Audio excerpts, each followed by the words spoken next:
Léa, on va vous observer faire votre lettre au chaman. Allez, c'est parti. Allez. Cher chaman, je vous écris cette lettre, même si vous avez déjà probablement pressenti ce que je veux vous dire grâce à vos perceptions extrasensorielles. Mais je sais qu'il y a plusieurs types de chamans. Et sachez que je ne vous mets pas tous dans le même panier. Quoique le panier, c'est pour les chiens-man, non? Sinon, en même temps, dire je ne mets pas tous les chamans dans la même litière, ça ne veut rien dire. Je vous ai dit qu'on allait parler de drogue un peu avec les chamans, ou pas encore, ça va venir.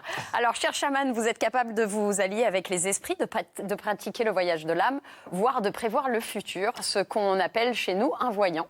Et ceux qu'on connaît le mieux, ce sont les voyants qui rajoutent toujours du sucre dans leur café. Vous savez qu'on appelle les voyants extra-glucides. Je vous ai dit qu'on allait parler de drogue, non, ça va venir. Vous seriez en outre, cher chaman, doté de la capacité de soigner les autres, à tel point que l'hyperchondriaque... Et pas hypochondriaque en chef, David Abiker, va demander à tout le monde, je pense, 10 numéros de chaman avant la fin de cette émission, mais juste au cas où. Voilà. On parle aussi de pouvoirs comme la télékinésie, qui sert à déplacer des objets par la force de l'esprit, ce qui est l'exact opposé d'avoir un esprit faible en restant immobile sur un canapé un dimanche après-midi sur France 2. Ça, c'est pas de la télékinésie, mais de la télé qui anesthésie. D'ailleurs,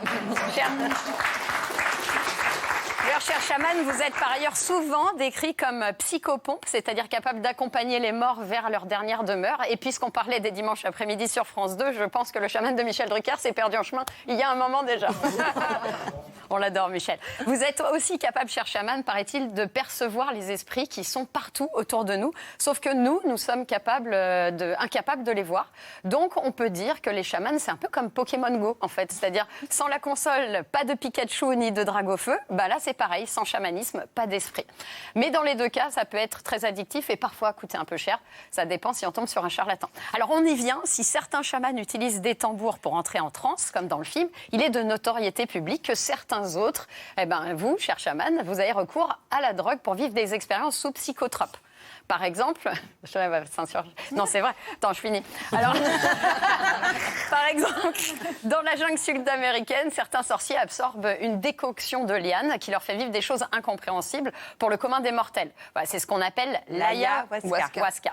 Voilà, à ne pas confondre avec l'Aya Nakamura, qui elle dit des choses incompréhensibles pour le commun des mortels, même sans drogue, et pourtant elle peut nous mettre aussi parfois en transe. C'est ça.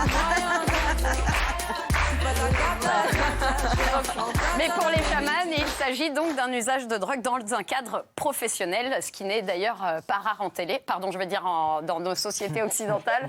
On sait par exemple que certains hommes politiques ont recours à la drogue comme la cocaïne pour tenir le coup, car elle permet d'avoir beaucoup d'énergie, d'être actif et de peu dormir. Alors le côté rassurant, c'est qu'on est sûr que François Hollande avait une excellente hygiène de vie. En revanche...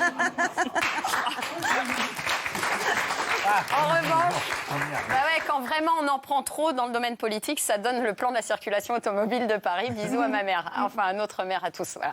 Attention cependant, cher chaman, la drogue c'est dangereux, surtout quand on prend la route. Vous savez, souvent pour savoir si tu as trop forcé, c'est simple, c'est l'inverse de la sécurité routière. En principe, quand il y a des traits, plus il y a de traits, plus tu es en sécurité. Là, c'est l'inverse. Voilà, un trait c'est danger, 2 traits tu te gares sur le bas-côté, 3 traits, là tu vois clairement sortir les serres des panneaux et gambader à tes côtés.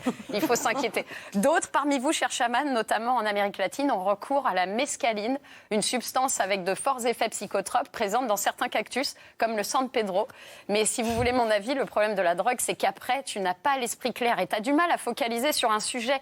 Tu vois, juste, c'est comme l'imprimé Léopard qui est de retour et au final, il fait frisquer en plus pour cette saison. De toute façon, le changement d'heure nous casse.